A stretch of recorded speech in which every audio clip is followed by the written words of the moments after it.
And as the storm began to move closer, that's when those wind gusts rapidly increased. Basically, tornado force winds on you in a matter of seconds. We had wind speeds of a magnitude of a strong EF1 to low EF2 tornado. Storm chaser Zach Sharp witnessed the recent derecho firsthand.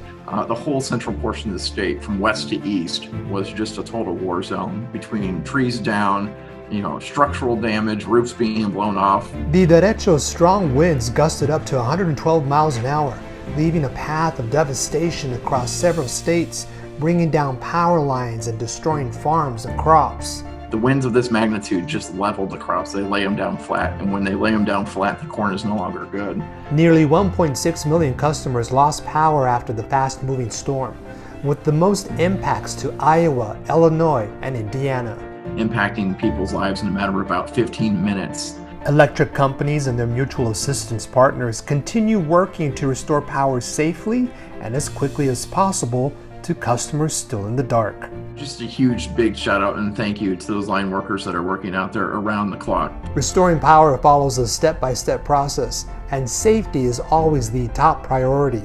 Given the type of damage caused by the derecho, some customers may not be able to receive power in their homes even after it is restored, and they will need to contact a licensed electrician to inspect their system.